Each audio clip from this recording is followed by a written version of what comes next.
আজকে আমরা শিখব মাইক্রোসফট এক্সেলে রোজ অ্যান্ড কলামস ম্যানেজ করার এফিশিয়েন্ট কিছু টেকনিক্স। আমরা যখন বড় বড় ডেটা সেট নিয়ে কাজ করি, আমাদেরকে এফেক্টিভলি ডেটাগুলোকে ম্যানেজ করার জন্য ডেটা সেটের রো ও কলাম সিলেক্ট করতে হয়, ডিলিট করতে হয়, অ্যাড করতে হয়, বা সেম রো ও কলামগুলোকেই হাইড ও আনহাইডও করতে হয়। প্রথমেই আমি রো নাম্বারে ক্লিক করে মাউসের লেফট বাটন চেপে ধরে রেখে ড্র্যাগ করতে পারি নিচে বা উপরে। কলামের ক্ষেত্রেও সেম জিনিসটাই অ্যাপ্লাই করতে পারি, অ্যান্ড এভাবে আমরা সিলেক্ট করতে পারবো multiple columns. Click and drag না করে আমরা চাইলেই আমাদের কিবোর্ডের শিফট বাটনটাকেও কাজে লাগাতে পারি। যেমন সিলেক্ট করলাম রো 3 এবং শিফট বাটনটা চেপে ধরে রেখে সিলেক্ট করলাম রো 8। এখন দেখো রো 3 থেকে 8 পর্যন্ত প্রতিটা রোই সিলেক্টেড। এবার কলাম বি থেকে কলাম ই সিলেক্ট করার জন্য আমরা এক্স্যাক্টলি সেম প্রসিডিউরটাই অ্যাপ্লাই করব। পারফেক্ট। এবার যদি আমরা উপরের দুটো ট্রানজ্যাকশনের রো ডিলিট করে দিতে চাই, আমরা সিলেক্ট করব রো 2 ও 3 এবং প্রেস করব আমাদের কিবোর্ডের ডিলিট বাটন। একটু খেয়াল করে দেখো, সিলেক্টেড সেলগুলো থেকে এখন সেলের কন্টেন্টটা ডিলিটেড, তবে রোগুলো কিন্তু ঠিকই রয়ে গিয়েছে। আমরা আন্ডু দিয়ে যদি এবার রোগুলোকে ডিলিট করতে চাই, আমরা আবারও মাউসের রাইট বাটনটা ক্লিক করে সিলেক্ট করব এই ডিলিট লেখা অপশনটা। দেখো এবার রোগুলো ডিলিট হয়ে গেল এবং নিচের প্রতিটা ট্রানজ্যাকশন দুটো করে রো উপরে উঠে গিয়েছে।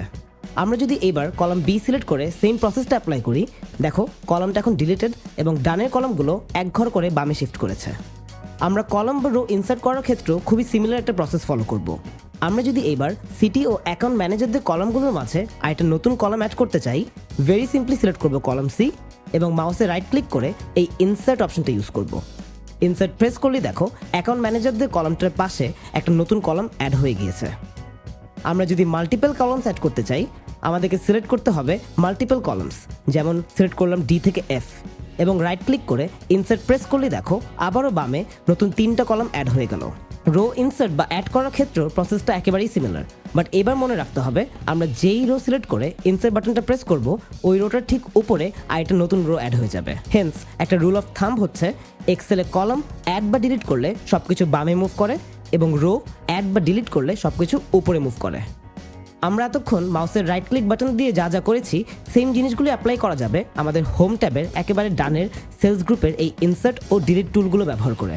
ফাইনালি আমরা চিন্তা করলাম যে ডেটা সেটটা একটু ছোট বানিয়ে কাজ করতে পারলে আমাদের সুবিধা হয় এবং ডিসাইড করলাম যে কলাম ডি থেকে আই পর্যন্ত যে ইনফরমেশনগুলো আছে সেগুলো আপাতত জরুরি না।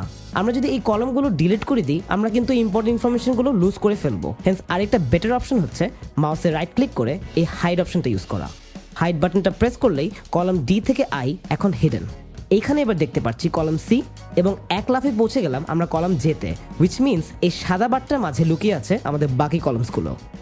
এবার যদি বাকি কলামসগুলোকে আনহাইড করতে চাই, আমরা সিলেক্ট করব কলাম সি টু জে এবং রাইট ক্লিক করে আনহাইড বাটনটা প্রেস করলেই দেখো আমরা আবারও দেখতে পাচ্ছি আমাদের মাঝের সব হিডেন কলামসগুলো।